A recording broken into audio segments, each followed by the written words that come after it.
तो दोस्तों आज हो गई है 14 फरवरी और जो फटाफट बड़ी खबरें मुख्य समाचार सामने निकल के आ रहे हैं दोस्तों, एक एक करके चलेंगे। तमाम बेहद बड़ी अपडेट्स आप तक आगे इसी वीडियो के माध्यम से पहुंचाएंगे, इसलिए लगातार हमारे साथ बने रहिए। सभी मुख्य समाचार आप लोगों के लिए जानना बहुत ही जरूरी है और ये वो खबरें हैं जो गोदी मीडिया आपको नहीं दिखाता है। लेकिन इन खबरों की तरफ चलने से पहले आप लोगों से एक छोटा सा निवेदन है कि अगर आप लोग भी खुल करके किसान आंदोलन का समर्थन करते हैं और तीनों ही विवादित कृषि कानूनों को रद्द करने की मांग करते हैं तो आप इस वीडियो को लाइक कीजिए, लाल कलर के बटन को दबा करके चैनल को फ्री में सब्सक्राइब करके बेल के आइकन को जरूर दबाइए दोस्तों, और कमेंट बॉक्स में कमेंट करना बिल्कुल भी मत भूलिएगा। जय जवान जय किसान, किसान एकता जिंदाबाद। दरअसल दोस्तों पहली बड़ी खबर आप लोगों को बताते चलें।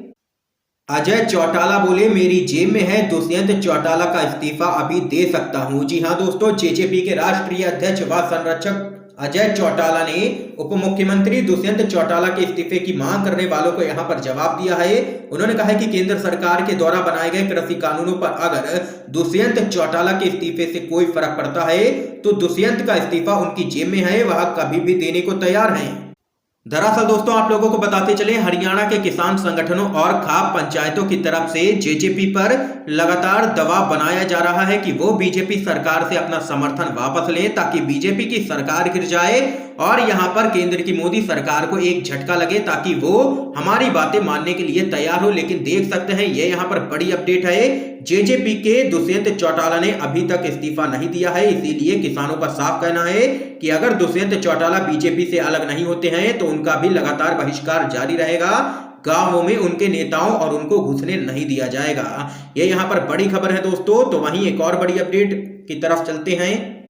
हरियाणा के कृषि मंत्री का विवादित बयान, कहा जो 200 किसान मरे हैं अगर घर पर होते तो भी मरते। कांग्रेस पार्टी ने कर दी है बर्खास्त करने की मांग। जी हां दोस्तों, क्या कुछ है पूरा मामला बताते चले। हरियाणा के कृषि मंत्री जेपी दलाल ने किसान आंदोलन के दौरान जान गंवाने वाले किसानों को लेकर के विवादित बयान दे दिया है। भिवानी में उन्होंने कहा है कि ये 200 किसान जो मरे हैं अगर घर पर होते तो भी मरते ही। उन्होंने कहा है कि कोई हार्ट अटैक से तो कोई बुखार से मर रहा है। कृषि मंत्री के इस बयान पर कांग्रेस पार्टी के नेता रणदीप सुरजेवाला ने उन्हें कैबिनेट से बर्खास्त करने की मांग की है। रणदीप सुरजेवाला ने जेपी दलाल का वीडियो शेयर करते हुए लिखा, आंदोलन में संघर्षरत अन्नदाताओं के लिए इन शब्दों का प्रयोग एक संवेदनहीन और संस्कारहीन व्यक्ति ही कर सकता है। शर्म मगर इनको आती नहीं है। पहले किसानों को पाकिस्तान व चीन समर्थक बताने वाले हरियाणा के कृषि मंत्री जेपी दलाल को कैबिनेट से बर्खास्त किया जाना चाहिए। देख सकते हैं कि बीजेपी के तमाम नेता लगातार किसानों को लेकर के विवादित बयान दे रहे हैं। इस खबर पे आप लोगों की क्या कुछ राय है जरूर बता सकते हैं। तो वहीं अगली बड़ी अपडेट आप लोगों को दोस्तों बताते चलें। किसानों से मिलने पहुंची गांधी जी की पोती, बोली इनका हित नहीं हुआ तो हमारा हित नहीं होगा। आप लोगों को बताते चले, कृषि कानूनों के खिलाफ दिल्ली की सीमाओं पर किसानों का विरोध प्रदर्शन लगातार जारी है। ऐसे में महात्मा गांधी की पोती तारा गांधी भट्टाचार्य गाजीपुर बॉर्डर पहुंची। उन्होंने किसान संगठनों के सभी नेताओं से मुलाकात भी की है। इस दौरान किसान संगठनों के नेताओं ने उनका मंच पर स्वागत किया और आशीर्वाद भी लिया। तो वहीं आंदोलन के मंच से तारा गांधी भट्टाचार्य ने किसानों को संबोधित भी किया और कहा कि मैं तो राकेश टिकैत और अन्य नेताओं से यहां मिलने आई हूं और किसानों से मिलने आई हूं। दिल्ली से बॉर्डर तक आने में भले घंटों लगे हों लेकिन मैं ये यात्रा कभी नहीं भूलूंगी। आज हम जिंदा हैं तो आप यानी कि किसानों की वजह से। जब तक किसानों का हित नहीं होगा तब तक हमारा हित नहीं हो सकता है। आप सभी यहाँ आए हैं, आप मेहमान हैं, मैं सभी को प्रणाम करती हूँ और मोदी सरकार से भी अपील करती हूँ कि इनकी मांगों को माना जाए और इनकी जो मांग है एमएसपी पर कानूनी गारंटी और तीनों ही विवादित कृषि कानून उनको मोदी सरकार मान ले। ये यहाँ पर कहना है गांधी जी की पोती का। तो वहीं अगली बड़ी खबर आप लोगों को दोस्तों बताते चलें। किसानों के ट्रैक्टर मार्च में शामिल हुए राहुल गांधी, कहा बिना कानून रद्द हुए किसान सरकार से बात नहीं करेगा। आंदोलन लगातार जारी रहेगा, झुकना मोदी सरकार को पड़ेगा। आप लोगों को बताते चले, कांग्रेस के पूर्व अध्यक्ष राहुल गांधी राजस्थान में अजमेर के पास रूपनगढ़ में किसानों के ट्रैक्टर मार्च में शामिल हुए। इस दौरान उन्होंने ट्रैक्टर भी चलाया। उन्होंने कहा कि जब तक कृषि कानून रद्द नहीं होंगे कोई भी किसान सरकार से बात नहीं करेगा। राहुल गांधी ने कहा है कि वे किसानों के साथ थे, हैं और आगे भी रहेंगे।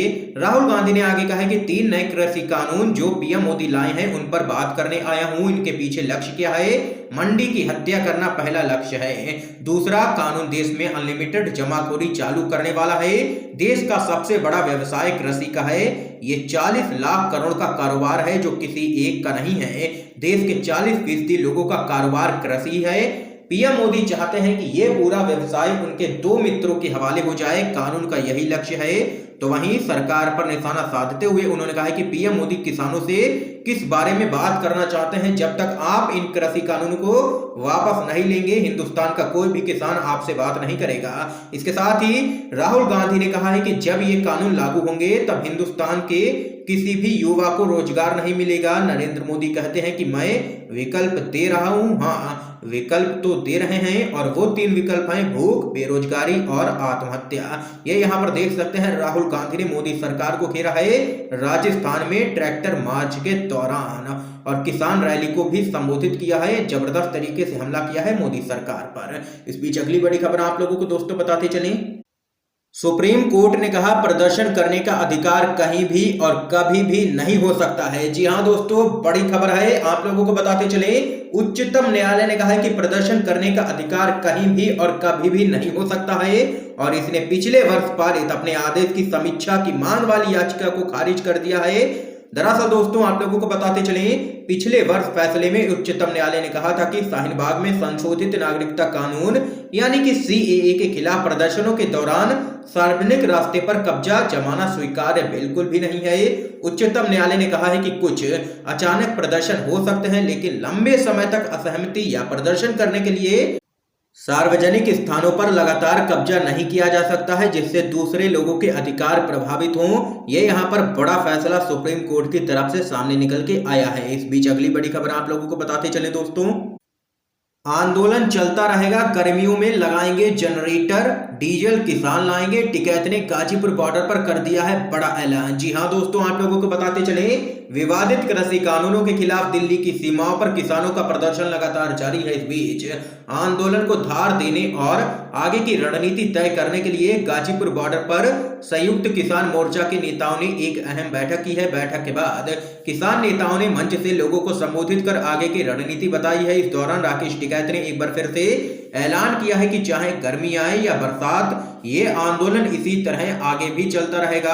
आप लोगों को बताते चले, भारतीय किसान यूनियन के राष्ट्रीय प्रवक्ता राकेश टिकैत ने मंच से किसानों को संबोधित करते हुए कहा कि किसान आंदोलन होगा और चलता रहेगा, चाहे गर्मी हो या बरसात हो। गर्मियों में बॉर्डर पर जनरेटर लगाए जाएंगे और जिस तरह गांव-गांव से पानी आया है उसी तरह डीजल भी गांव-गांव से आएगा।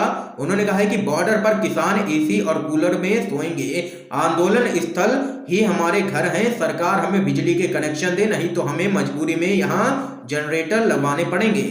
तो वहीं राकेश टिकैत ने किसानों से आह्वान किया है कि अपने ट्रैक्टर ट्रॉली मजबूत रखना, आंदोलन लगातार जारी रहेगा। ये यहाँ पर दोस्तों देख सकते हैं, किसान नेताओं ने बड़ी रणनीति बनाई है। आंदोलन लगातार जारी रहेगा, गर्मियों में भी पीछे हटने वाले किसान नहीं हैं, ये राकेश टिकैत ने कर दिया है साफ। तो वहीं अगली बड़ी अपडेट आप लोगों को दोस्तों बताते चलें। तेजस्वी यादव ने साधा नीतीश कुमार पर निशाना, मांगा है इस्तीफा, कहा सदन में भी झूठ बोलते हैं सीएम। जी हां दोस्तों, क्या कुछ है पूरा मामला आप लोगों को बताते चले। बुरी तरीके से फंस चुके हैं बिहार के मुख्यमंत्री नीतीश कुमार।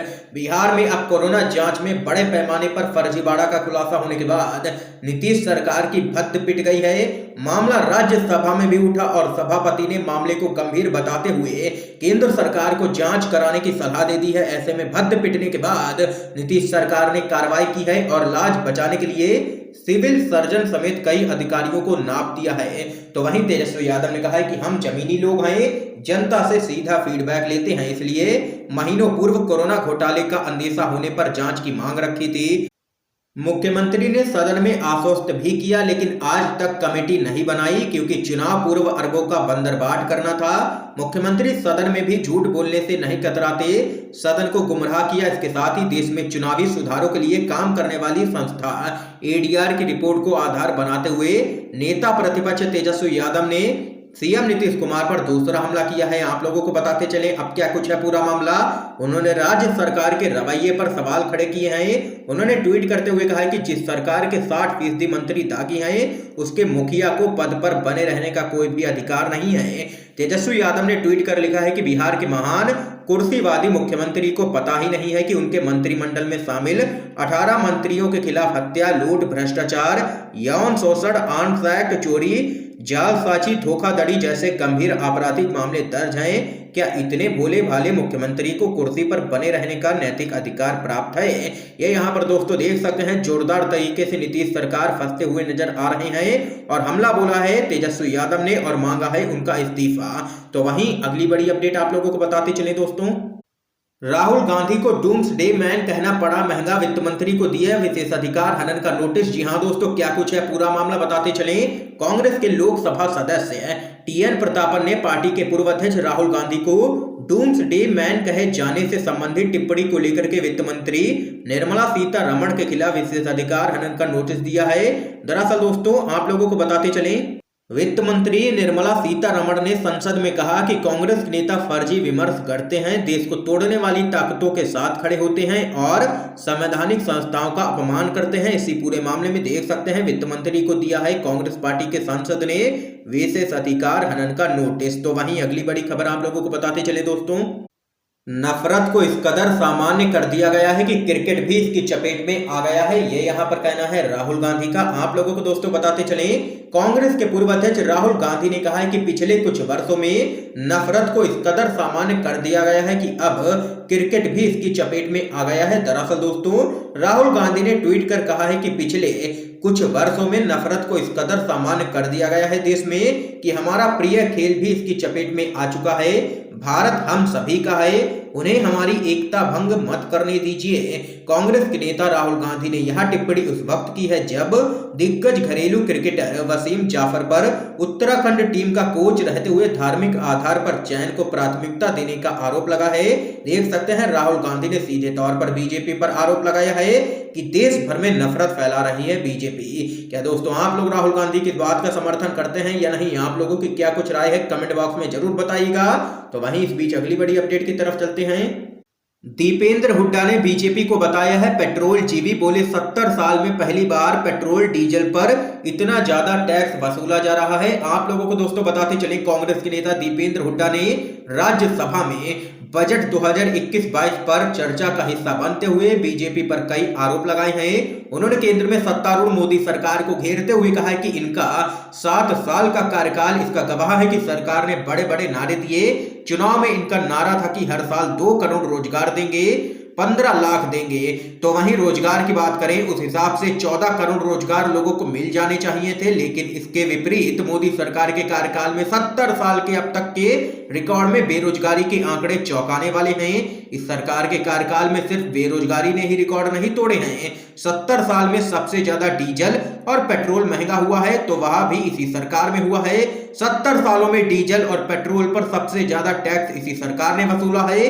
70 साल में पहली बार मोदी सरकार के कार्यकाल में डॉलर के मुकाबले रुपया इतने नीचे गिरा है। 70 साल के रिकॉर्ड में एनपीए के जरिए बैंकों का कर्जा सबसे ज्यादा डूबा है। इन 70 सालों में सबसे ज्यादा गरीब और अमीर में अंतर बढ़ा है, वह भी इसी सरकार के कार्यकाल में हुआ है। 1% सबसे अमीर व्यक्तियों के पास 73% संपत्ति केवल कोरोना काल में हुई है। 11 जो सबसे अमीर हिंदुस्तानी है उनकी संपत्ति में 13 लाख करोड़ का इजाफा हुआ है। इस दौरान उन्होंने देश में चल रहे किसान आंदोलन का मुद्दा भी उठाया है और तीनों ही विवादित कृषि कानूनों को रद्द करने की मांग की है। ये यहाँ पर जबरदस्त तरीके से घेरा है कांग्रेस पार्टी के सांसद दीपेंद्र हुड्डा ने बीजेपी को। तो वहीं अगली बड़ी खबर आप लोगों को बताते चलें, जम्मू कश्मीर कब बनेगा पूर्ण राज्य, सवाल पर लोकसभा में गृह मंत्री अमित शाह ने दिया है ये जवाब। आप लोगों को बताते चलें, केंद्रीय गृह मंत्री अमित शाह ने कहा है कि जम्मू कश्मीर पुनर्गठन संशोधन विधेयक राज्य के दर्जे से कोई भी संबंध नहीं है और उपयुक्त समय पर जम्मू कश्मीर को पूर्ण राज्य का दर्जा दिया जाएगा। ये यहाँ पर बयान सामने निकल के आया है अमित शाह की तरफ से। दोस्तों आज की तमाम बेहद बड़ी खबरें थी जो हमने आप लोगों तक पहुंचाई हैं। वीडियो पसंद आया हो तो इस वीडियो को लाइक कीजिए, ज्यादा से ज्यादा शेयर कीजिए ताकि आप सभी के दोस्त भी इन खबरों को जान सकें। वीडियो देखने के लिए दोस्तों आप सभी का बहुत बहुत धन्यवाद।